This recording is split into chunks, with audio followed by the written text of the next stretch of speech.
जीना भी सिखाना, जीना भी सिखाना, बालक हूँ तेरा मुझे ना भुलाना। जीवन दिया है जीना भी सिखाना, जीवन दिया है जीना भी सिखाना, जीना भी सिखाना, बालक हूँ तेरा मुझे ना भुलाना, बालक हूँ तेरा मुझे ना भुलाना। मैं ना जानो कोई तेरी पूजा और भक्ति, मैं ना जानो कोई तेरी पूजा और भक्ति, ना जानो ना कोई ना सेवा की युक्ति, ना जानो ध्यान कोई ना सेवा की युक्ति। बिगड़ी वृत्ति को, बिगड़ी वृत्ति को तो ही बनाना, बिगड़ी वृत्ति को तो ही बनाना, तो ही बनाना, बालकों तेरा मुझे ना भुलाना, बालकों तेरा मुझे ना भुलाना।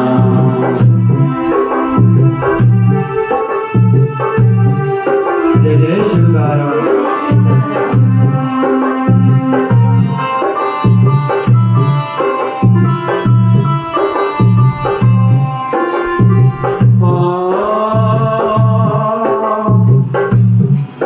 मेरे जीवन का हर पल तेरी याद में गुजरे, मेरे जीवन का हर पल तेरी याद में गुजरे।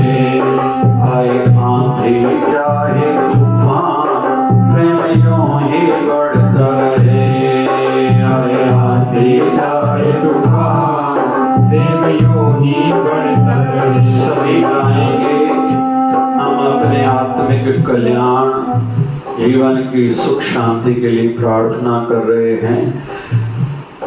मेरे जीवन का हर पल तेरी याद में गुजरे, मेरे जीवन का हर पल तेरी याद में गुजरे। आए आंधी चाहे तूफान प्रेम यूं ही बढ़ता रहे, प्रेम यूं ही बढ़ता रहे।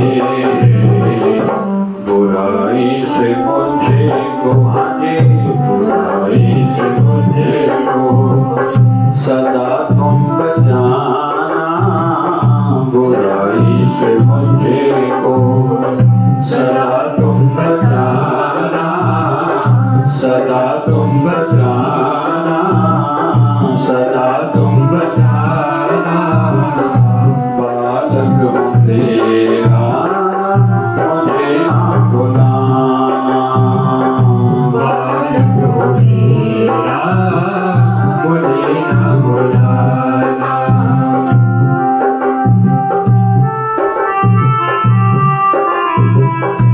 जय जय शिवगारा।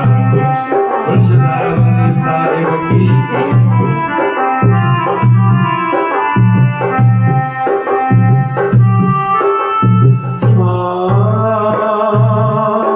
तेरा बना रहूं सत्तार ऐसी समझ मुझे देना, तेरा बना रहूं सत्तार ऐसी समझ मुझे देना।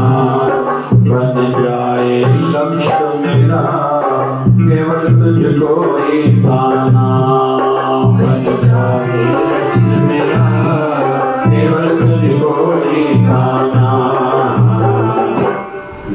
मझधार में से पार लगाना, मझधार में से पार लगाना, पार लगाना, बालक हूँ तेरा मुझे ना भुलाना, बालक हूँ तेरा मुझे ना भुलाना। दिया है जीना भी सिखाना, जीना भी सिखाना, बालक हूँ तेरा मुझे ना भुलाना, बालक हूँ तेरा मुझे ना भुलाना। कहते हैं जो लकड़ियां काटने के लिए लकड़हार जंगल में जाता है ना, जब लकड़ियां काट रहा होता है उसी समय उनके मन में आ जाता है ये लकड़ी से क्या काम सिद्ध होगा। कारपेंटर बढ़ई भी लकड़ी को देख के उसी समय मानसिकता बना लेता है इससे ये फर्नीचर बन पाएगा। वैसे ही हम सबको वैसे तो परमात्मा ने सोच समझकर पैदा किया है। हमारे जन्म के पीछे कुछ न कुछ विशेष रहस्य है। ये हमने ही उसके ऊपर अज्ञान का पर्दा डाल दिया है। हम कुछ भी सोचे हैं, खाओगे तो जियोगे, पियोगे तो जियोगे, ये काम करोगे तो ही जीवन की सार्थकता सफलता है, समझदारी है। वैसे जिस भगवान ने जन्म दिया है कुछ न कुछ तो सोचा होगा। पता नहीं क्यों हमें ये बात समझ में नहीं आती। हमें ही दोष दिखाई देते हैं भगवान में भी।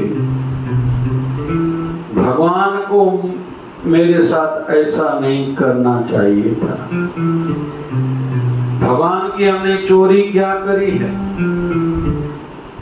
फिर तीसरा, बहुत से लोग वाक्य बोलते हैं हम भगवान की चोरी करके आए हैं, कुछ बिगाड़ा है। हर दुखद घटना हमसे ही शुरू होती है।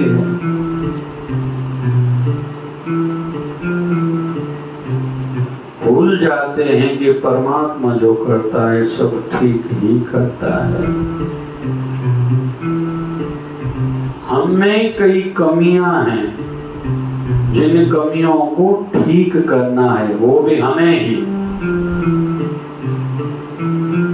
आध्यात्मिक जगत में भी कई प्रकार के कार्य किए जाते हैं। केवल एक प्रकार का कार्य थोड़ी होता है। जप का अपना महत्व है, कीर्तन की अपनी महिमा है। फिर साधना के पीछे भी जो भाव है ना वो एक अलग है। अंदर की शुद्धिकरण होगी, आध्यात्मिक स्तर बढ़ता है जो साधना में बैठता है। हमारे बाबा शिवभजन जी महाराज गुरुदेव कहते थे जो कुछ कभी बैठेगा नहीं वो कुछ बनेगा नहीं। सेवा का अपना महत्व है। गुरुमत में सेवा को प्रधानता है। वैसे तो सनातन आधारित ही सेवा पर है। वैसे तो हम क्रिश्चियन मिशनरी को देखते हैं, वो भी स्वास्थ्य और एजुकेशन पर विशेष तौर पर ध्यान देते हैं। हम लोग मुस्लिम धर्म को देखते हैं, उनमें भी खैरात का एक प्रावधान है। मतलब सेवा के लिए कोई नहीं कह सकता कि हम सेवा नहीं करेंगे बाकी सब करेंगे। नहीं, सेवा का अपना महत्व है। हाथों की सेवा हर कोई जरूर करे, छोटे से छोटी भी जरूर करे। ज्यादा ना हो, 2 लोगों को पानी पिलाओ। बाथरूम धोने की अलग महिमा है। जो बाथरूम धोने और बर्तन धोने की सेवा करता है ना, उसका साधना में मन जल्दी लगता है।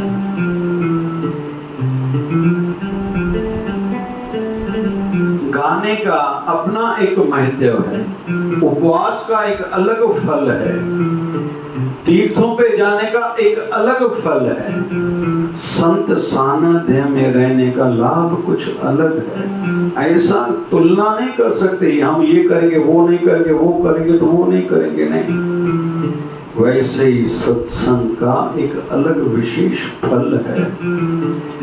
कोई कहे मैं सत्संग नहीं करूंगा, भैया रह जाओगे। कई सामाजिक संस्थाएं बड़े बड़े सेवा कार्य करते हैं, लेकिन आध्यात्मिक दृष्टि से कोई उनका महत्व नहीं है, क्योंकि पद पर वो लोग इलेक्शन करते हैं। जहाँ इलेक्शन आई वहाँ आध्यात्मिकता कहाँ है? परसों किसी महापुरुष से चर्चा हुई, बड़ी किसी संप्रदाय के मुख्य स्थान की चर्चा करी। बोले वहां से जो आज नफरत दिखाई दे रही है केवल कुर्सी के कारण, जो लोग कुर्सी पद पर डटे रहना चाहते हैं, वो समाज में ऐसे आवाज निकालते हैं, धारणा बना देते हैं, जिसके कारण कईयों को भुगतान करना पड़ता है। बड़ी किसी संप्रदाय के मुख्य स्थान के लिए उसने कहा कि उनको कुछ अलग कहना है, और बेचारे जो भावुक लोग हैं उनको ऐसे ब्रेन वॉश कर देते हैं, उनको लगता है ये सही बोल रहा है। हमारे हिंदू धर्म में हम लोग कृष्ण उपासना को देखे, कोई कहता है केवल लड्डू गोपाल को मानूंगा, कोई कहता है केवल बड़े कृष्ण को मानूंगा जो ठाकुर जी बड़े हो चुके हैं, कोई कहता है मैं केवल राधा कृष्ण को मानता हूँ, कोई कहता है केवल मैं विट्ठल को या रुक्मणी विट्ठल को मानता हूँ, कोई कहता है मेरा इष्ट केवल द्वारकाधीश है। राजस्थान वाले कहते हैं मेरे इष्ट सांवरिया सेठ हैं, कोई कहता है केवल श्रीनाथ को मैं भजता हूँ, कोई कहता है केवल मैं आस्था मेरी जो है जगन्नाथ भगवान में, कोई कहता है कि मेरी आस्था केवल बद्रीनाथ में, जबकि ये सब एक ही है। विभाजन किया गया, एक ही कृष्ण को बांटा गया है, और वो पूर्ण कैसे होंगे, वो सिद्धि को कैसे प्राप्त करेंगे? तो भगवान ने हमें जीवन दिया है, वही ठीक जानता है हमारा उपयोग क्या और कहाँ और कितना होगा। तो इसके लिए जैसे कहते हैं ना, पानी जहाँ धारा में बह रहा है उसके विपरीत जाना है तुझे तो बहुत शक्ति लगेगी और जा भी ना पाओगे ज्यादा। लेकिन एक केवल लकड़ी डाल दो, जिस धारा में पानी बह रहा है उस लकड़ी की यात्रा खुद ही हो जाएगी बगैर किसी परिश्रम किए। वैसे ही जो भगवान की रजा में राजी रहते हैं ना, पुरुषार्थ करना है, गृहस्थी है, ऐसे सो नहीं जाना है। अजगर करे न चाकरी, पंछी करे न काम, दास मलोका कहे गए सबके दाता राम। बोले अजगर कौन सा धंधा करता है, वो सोया रहता है, तुम भी सो जाओ। हमारे स्वामी टेवराम जी महाराज कहते उदम कर सतकर्म काशी कहे विचार है, भाग्य पर कुछ ना राखो वेद पुराण पुकार है। उदम करो भाई, पुरुषार्थी बनो, सोए रहने से काम नहीं बनेगा। जो सोया हुआ रहता है उसका भाग्य भी सोया रहता है, जो बैठा रहता है उसका भाग्य भी बैठा रहता है, जो खड़ा होता है उसका भाग्य भी खड़ा होता है, जो भागता जाता है उसका भाग्य भी भागता जाता है। क्यों? चलो संसार की ओर थोड़ा देखते हैं, कुछ उद्योगपतियों ने इतनी तरक्की क्यों करी है। आज सवेरे जो कुछ सुन रहा था, अमिताभ बच्चन के संदर्भ में कुछ बता रहे थे। 2000 में अमिताभ बच्चन को बहुत तकलीफें हुई, 400 करोड़ का घाटा हुआ, नुकसान हुआ, लेकिन बाद में उन्होंने परिश्रम करना नहीं छोड़ा, खुद को थोड़ा नीचे करा, मतलब छोटे पर्दे पर टीवी पर आ गए, कौन बनेगा करोड़पति। आज मेरा भी ध्यान गया, शायद 2001 में बोला या 2000 में, कौन बनेगा करोड़पति बना, और कल से 14 तारीख से तो नई सीरीज शुरू हो रही है। उनको आपत्ति नहीं लगी। जीवन में कितने उतार चढ़ाव देखे, अमिताभ बच्चन के जीवन को देखते कहते हैं बाल्यकाल में वो पेपर बेचते थे, अखबार, फिर कई बार रेडियो पर गए, वहां उनको रिजेक्ट किया गया, आपका आवाज ठीक नहीं है। आज अमिताभ बच्चन के आवाज की भी एक अपनी महिमा है। और इलेक्शन में जीते भी थे शायद, उसमें भी पता नहीं कुछ तकलीफें देखी होंगी। फिर कूली पिक्चर को हम लोग सभी जानते, पुराने जितने बैठे उसमें पेट में लगा था, तो लिवर का प्रॉब्लम हुआ था, बड़ी इंजरी हुई थी, यहाँ तक कि इंदिरा गांधी उस समय की जो प्रधानमंत्री थी उन्होंने भी प्रार्थनाएं करी थी, बेटा मांगती थी उनको, जहाँ तक मुझे याद है। अभी तक काम कर रहे हैं। एक तो सभी के दिलों पर अभी तक छाए हुए हैं, परिश्रम कर रहे हैं, तो आज उनका फिर से डंका बज रहा है। कई एड टीवी में हम लोग देखते हैं। तो सोने से काम नहीं होगा, जो भागेगा उसका भाग्य भी भागेगा। फिर जो संत आजकल हम लोग देखें,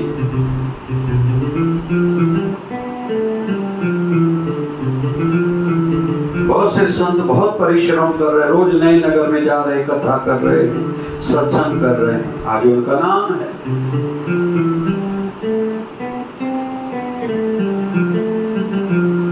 तो काम करने से ही सफलता मिलेगी। Try and try again. काम नहीं हो रहा, फिर से करो, फिर से करो, फिर से करो।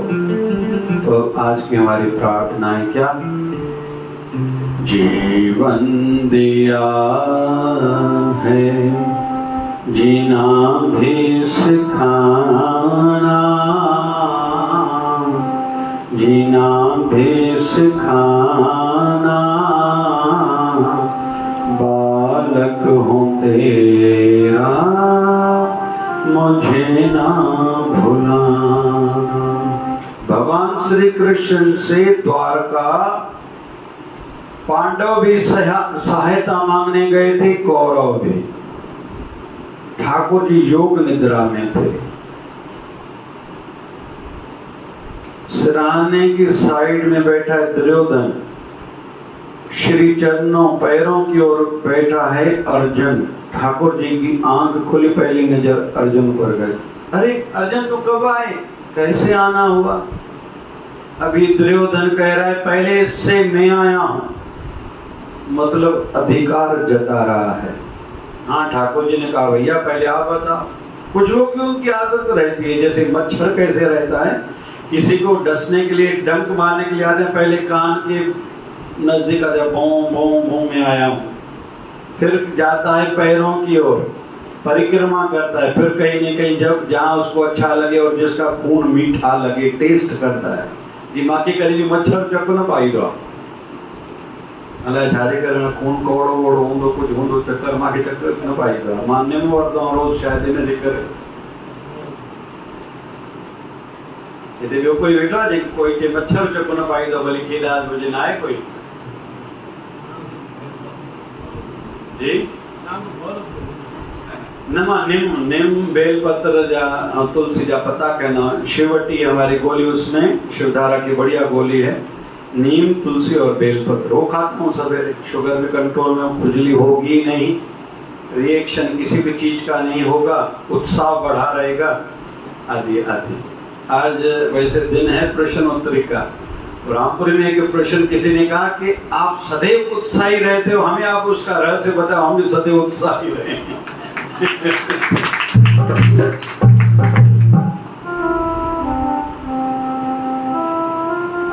स्वामी रामकृष्ण परमहंस ने एक अच्छी बात कही है, संतों के अनुभव अपने अनुभव बनाओ। एक दूसरा आध्यात्मिकता में वाक्य आता है, जिन रास्तों से संत आगे गए तुम भी उसी पथ पर आगे बढ़ते रहो। मतलब जो संतों ने किया तुम भी वही करते जाओ, एक दिन सफल हो जाओगे। संत केवल पूजने के लिए नहीं रहते, संत हमारे आदर्श हैं, वो भी गृहस्थी हैं। अधिकतर भगवान भी सभी गृहस्थ हैं। भगवान शिव जी गृहस्थी हैं, ब्रह्मा जी गृहस्थ हैं, भगवान नारायण गृहस्थी हैं, राम जी गृहस्थी हैं, भगवान कृष्ण गृहस्थी हैं, भगवान गणेश गृहस्थी हैं।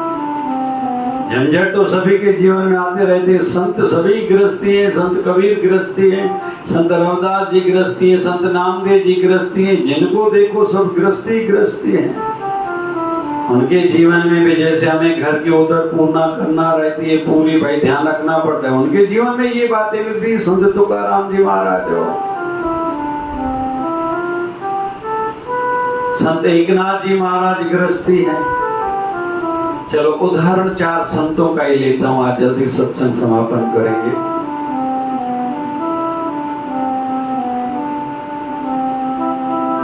विवाह तो संत एकनाथ जी महाराज ने भी करा था, लेकिन उसकी पत्नी बहुत अच्छी थी।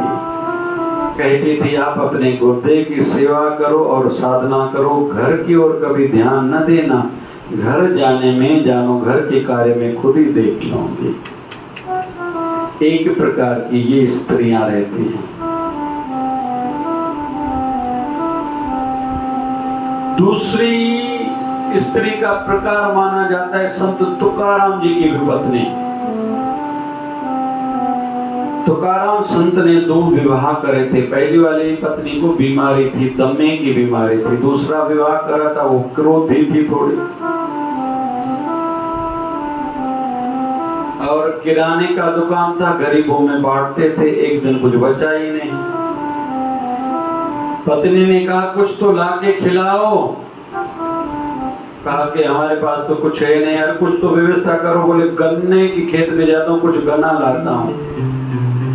5 गन्ने तोड़े, बोले घर लेके जाऊंगा, दोनों खाएंगे। रास्ते में बच्चे मिले, सबको बांटते गए, केवल एक जाके बचा।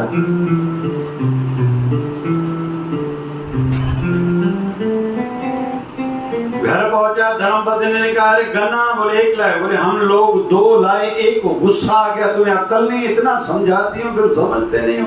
गन्ना लिया, दे पीठ पे जोर से मारा तो 2 टुकड़े हो गए। संत नाचने लगा, अच्छा हुआ अच्छा हुआ अच्छा हुआ। बोले मैंने तुझे पीटा, अच्छा हुआ? बोले हाँ। बोले रास्ता भर में सोच रहा था गन्ना आई के खाने वाले 2, अच्छा हुआ 2 टुकड़े हो गए, कि तुम खाओ कि मैं खाऊं। आए तो कौन ना कहते भाई। वैसे भोपाल में रिसर्च की गई थी कि आजकल पति ज्यादा पत्नियों को डांटते पीटते हैं या पत्नियां ज्यादा। कोई समय था भोपाल में, उन्होंने जुलूस भी निकाला था। तो बताऊं क्या हुआ था वहां। उनमें स्टडी आई थी कि 55% पत्नियां पतियों को, बस इससे आगे नहीं कहूंगा। तीसरा उदाहरण दिया जाता है संत गोस्वामी तुलसीदास जी महाराज का, कि उनकी पत्नी ने उनको थोड़ी जागरूकता के लिए उल्हाना दिया था। अरे इस बारिश की रात में तुम ऐसे आई कैसे मेरे पास? बोले तुम्हारी याद सता रही थी। बोले तूफानी रात थी। बोले जब किसी को पत्नी की याद आए तो वो तूफानी रात कोई ध्यान जाता है क्या? बोले नदी पार कैसे करी? बोले मुझे तो ऐसे लगा तूने वहां नाव खड़ी करी थी। पत्नी का नाम रत्नावली था। वो आई उधर देखती क्या मुर्दा है। अरे तुझे मुर्दे में और किसी नाव में फर्क नहीं दिखाई दिया? बोले नहीं, मेरा तो ध्यान तुम्हारी ओर था, इसलिए पता ही नहीं चला। मैं मुर्दे के ऊपर चढ़ के नदी पार करके आया। बोले मेरा कमरा ऊपर, तुम ऊपर कैसे चढ़े? बोले खिड़की से तूने रस्सी फेंकी थी ना, नजर गई मां रत्नावली की, अरे ये तो सांप पे लटक रहा है, तुम सांप पर चढ़ गया, तुम्हें सांप में और रस्सी में फर्क नहीं दिखाई दिया? बोले मैं आ गया तुम्हारी याद में। तो मां रत्नावली कहती इस हार्ड मास के शरीर से प्रेम है तेरा। अरे ये प्रेम तेरा ना भगवान श्री राम से हो जाए, कब के तुम उसको पा चुके होते थे। गोस्वामी तुलसीदास जी महाराज को अपनी धर्मपत्नी का उल्हाना, महणों इतना मन में चुभा कि सीधे गए, भजन खूब करा। हनुमान जी महाराज के तो साक्षात दर्शन कई बार पाए भी, और राम जी के भी कई बार दर्शन पाए। और कहते हैं जो रामचरितमानस उन्होंने लिखा है, कोई पढ़ के नहीं लिखा, ध्यान में बैठते थे, वो पूरे पिक्चर की भांति, फिल्म के भांति दृश्य सामने दिखाई देता था और वो लिखते जाते थे। ये सब उनके जीवन में सब तभी हुआ जब उनके धर्मपत्नी ने उनको ठोकर लगाई थी, उल्हाना दिया था और सतर्क किया था। तो तीसरे प्रकार की पत्नियां ऐसी रहती हैं। चौथा उदाहरण दिया जाता है संत नरश्री मेहता का। नरश्री मेहता की पत्नी जल्दी ही गुजर गई थी। किसी ने आके कहा भगवान ने तेरे साथ अच्छा नहीं किया। बोले क्या हुआ? बोले तेरी पत्नी जल्दी गुजर गई। बोले ये तो अच्छा हुआ। क्यों? क्योंकि भगवान ने मेरे से पहले उसको अपने चरणों में बुला लिया, तो अच्छा ही हुआ। दूसरा, अगर वो रहती थी तो मुझे सदैव चिंता रहती थी उसके खिलाने पिलाने के लिए व्यवस्था करूं, धंधा करूं। अभी ये टेंशन है ही नहीं, पूरा टाइम भजन करता हूं।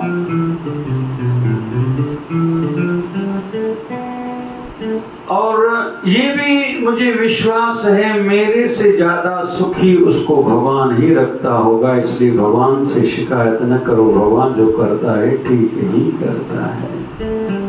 तो ये 4 उदाहरण माने जाते हैं पत्नियों के संदर्भ में कि जीवन पर कैसे फर्क पड़ता है, प्रभाव डलता है। तो परमात्मा जो करता है ठीक ही करता है। हम उसके हवाले खुद को कर दें, गुरुदेव को कहें आप बताओ मुझे क्या करना है। तो पांडव और कौरव दोनों आए थे। भगवान ने फिर दुर्योधन को कहा मांगो, क्या मांगना है? एक और मेरी सेना है, दूसरी ओर मैं हूं और मैं शस्त्र भी नहीं उठाऊंगा। हंसने लगा अंदर ही अंदर, मन ही मन में, हे ग्वाले का ग्वाला, इसको समझता नहीं है, मैं इसको क्या करूं? मुझे तो सेना चाहिए लड़ाई करने के लिए, महाभारत युद्ध करने के लिए।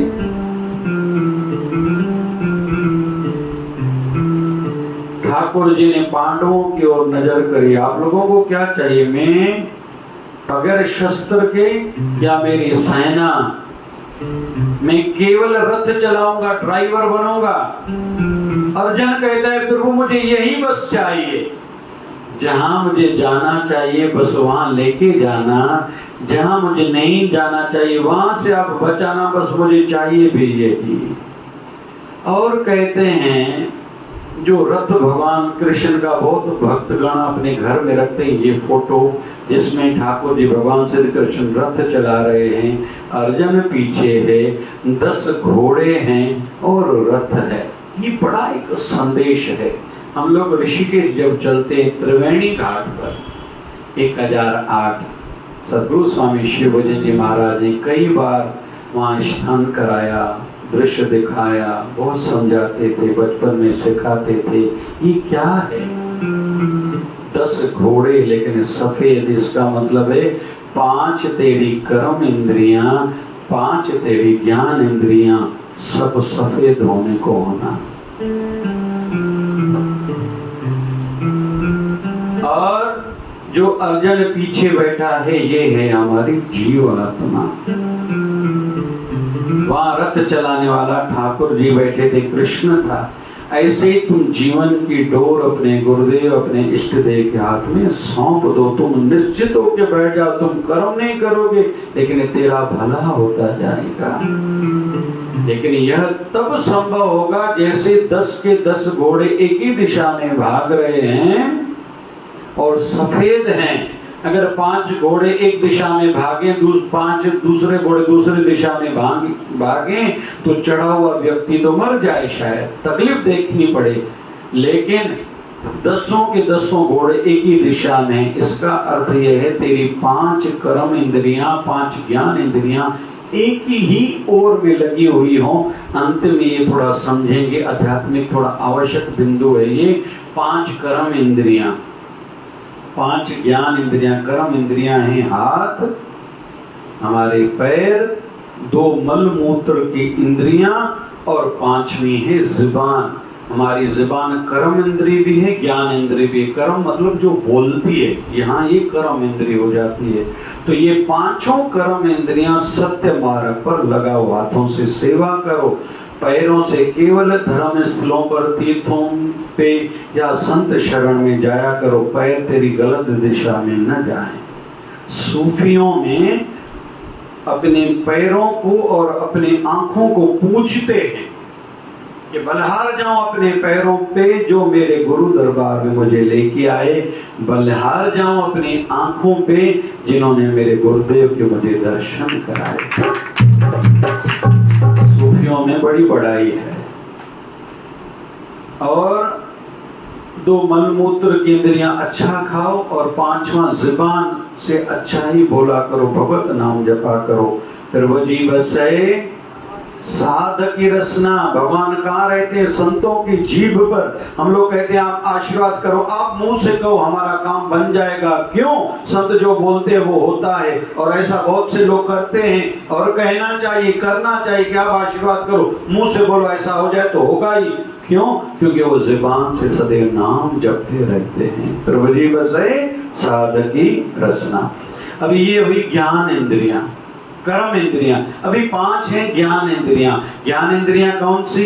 एक आंख जो ज्ञान दे, ये अमुक है, ये लाल कलर है, ये हरा कलर है, ये अच्छा है, ये बुरा है, ज्ञान देती है आंखें। तो एक आंख। नाक, मुझे बदबू आ रही है, मुझे खुशबू आ रही है। जीभ, ये खट्टा है, ये मीठा है, ये फीका है, ज्ञान देती 3। और चौथी ज्ञान इंद्रिय मानी जाती है कान। ये कौन है, किसका आवाज है, पहले मैंने सुना है, पहले मैंने नहीं सुना, ये ज्ञान इंद्रिय। और 5वीं ज्ञान इंद्रिय मानी जाती है त्वचा, चमड़ी। ठंडी लग रही है, गर्मी लग रही है, ऐसा स्वामी शांति प्रकाश जी महाराज के संदर्भ में कहते हैं। वो जिनको भी हाथ, कोई भी उनको हाथ लगाता था या संत जिनको हाथ लगाते थे, दूर से पहचान जाते थे ये अमुक व्यक्ति है। किस किस की त्वचा बहुत प्रभावशाली रहती है। त्वचा से फिर बुराई भी होती है। स्पर्श का आज का इंसान सुख लेना बहुत जानता है, चाहता है। एक निवेदन करूं, आध्यात्मिक जगत में पवित्रता को एक विशेष स्थान है। जितना हो सके पराई स्पर्श से खुद को बचाएं। यहाँ तक के पुरुष लेडीज के कपड़े, माताएं पुरुषों के अधिकतर कपड़े भी न देखे, अंडरगारमेंट से तो दूर रही। ऐसा भी आध्यात्मिकता में उल्लेख है। इससे भी बुराई का विचार जगता है। क्षमा चाहूंगा लेकिन आवश्यक बिंदु है। चलते चलते कभी कभी भी किसी माता का कोना भी शरीर के कपड़े का किसी पराय पुरुष को टच न हो, ना ही कि पुरुष का किसी स्त्री को, पराई स्त्री को स्पर्श हो। इसके लिए बहुत कठोर वाणियां लिखी हुई हैं। जितना हो सके स्पर्श से हर कोई खुद को बचाए। पवित्रता ही जो चाहता है स्पर्श से बचाए जितना हो सके। तो 5 हैं ज्ञान इंद्रियां। जुबान भी सदैव भोजन पाए तो प्रसाद जरूर पाए। भोग लगा के हम रोटी घर की खाएंगे, वो प्रसाद बन जाएगा। जो खाएगा प्रसाद उसके जीवन के मिट जाएंगे फसाद और दुख और कलेश, पीड़ा, तपत अंदर की मिट जाती है जो गुरु को भोग लगा के अपने घर का भोजन खाता है। ये पहली बात। दूसरा, सुनो अच्छा कीर्तन, सुनो हरि की कथा सुनो। तीसरा, सुगंधित आप अपने गुरुदेव के सामने अगरबत्ती जलाया करो। मैंने इन दिनों में कहा है, बाकी 3-4 दिन जाके बचे हैं। अधिक मास में, चतुर्मास तो वैसे चल रहा है, तुलसी की अगरबत्ती हर कोई जलाए। कल मैं दोपहर को ऊपर घर गया, जैसे अपने कपड़े बदल रहा था, तुलसी की अगरबत्ती कहीं तो भी नजदीक पड़ी थी। जब खुशबू आ रही थी मुझे अच्छा लग रहा था। तुलसी की अगरबत्ती इन दिनों में हर कोई घर में जलाए। तो और ठाकुर जी को, अपने गुरुदेव को जो भी इत्र आदि लगाता है या चंदन का तिलक लगाते हैं, इस माध्यम से भी ध्यान किया जाता है। अभी इसमें विस्तार में नहीं जाऊंगा। और चौथा, जब ध्यान करने रहता है ना, जब तराटक साधना कराई जाती है, उसमें स्पर्श के माध्यम से भी ध्यान करना सिखाया जाता है। अपने आप को आप प्यार करो, अपने हाथ के ऊपर हाथ घुमाओ, ऐसे धीरे धीरे उस पर ध्यान केंद्रित करो, वृत्ति जुड़ जाती है। ये भी एक माध्यम है। ये हुआ 4। और 5वां, जुबान से मीठे पदार्थ खाओ, प्रसाद खाओ, नाक से सुगंध ऐसे सुनो, आंखों से। हाँ, 5वीं ज्ञान इंद्रिय आंखें। आंखों के माध्यम से अपने गुरुदेव को इतना ज्यादा देखो कि जब भी आंखें बंद करो आपकी आंखों के सामने गुरुदेव की मूर्ति आ जाए। तो 10 के 10 इंद्रियां, जैसे अर्जुन रथ में बैठा है, ठाकुर जी रथ चला रहे हैं, 10 सफेद घोड़े हैं, आपके 10 के 10 इंद्रियां पवित्र होनी चाहिए। एक भी इंद्रिय अपवित्र ना हो, न पैर अपवित्र हो, न हाथ अपवित्र हो, मलमूत्र की इंद्रियां 2 और 5वीं कर्म इंद्रिय ज़ुबान, इसको बचाओ जितना हो सके, गलत बोलने से बचाओ। ये हो गई कर्म इंद्रियां। ज्ञान इंद्रियां, त्वचा को बचाओ, पराई स्पर्श से खुद को बचाओ। ज़ुबान से खाओ तो भोग लगा हुआ प्रसाद खाओ, कान से अच्छा सुनो, आंखों से अच्छा देखो, नाक से अच्छा सूंघो। यह एक प्रकार की वैसी साधनाएं हैं। तो 10 के 10 घोड़े जैसे एक दिशा में लगे रहेंगे और रथ चलाने वाला ठाकुर होगा, मतलब आपके जीवन की गाड़ी को चलाने वाला गुरुदेव है। आपने उनको अर्पण कर दिया है अगर, तो अर्जन रूपी अंदर जो आत्मा बैठी है न, वो सफल हो जाएगी, मनुष्य जन्म उसका सफल होगा। थोड़ा गहरा सत्संग था, लेकिन ये सोशल मीडिया में स्टोर आजकल हो रहा है, बच्चे अपलोड करते हैं फेसबुक पर और यूट्यूब पर। बहुत आध्यात्मिकता में जिनको आगे बढ़ना है उनके लिए आज का सत्संग बहुत गहरा था। जरूर सुनना 5-10 बार। यूट्यूब आईडी सिंपल है, जय शिवधारा। ये आध्यात्मिक यात्री जो इसी जन्म में मोक्ष पाना चाहते हैं, जल्दी चाहते हैं मेरी आध्यात्मिकता की सिद्धि हो, आज का सत्संग विशेष उनके लिए है। आइए एक बार गुनगुनाते हैं।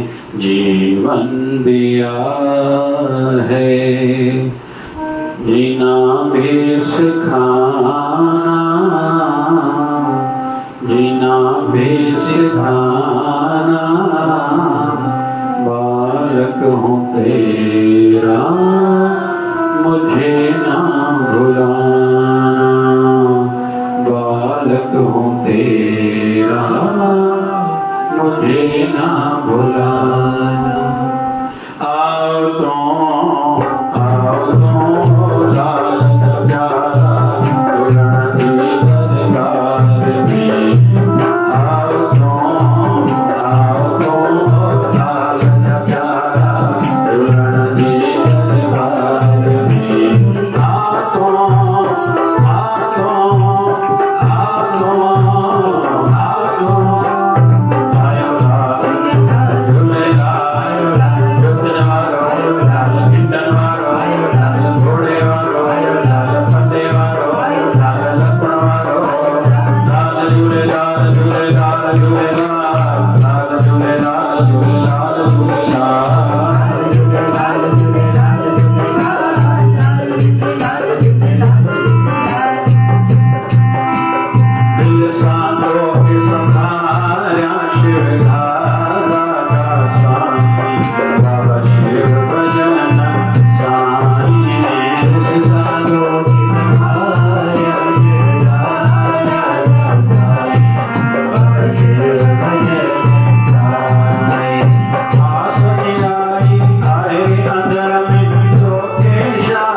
बोली यज्ञ नारायण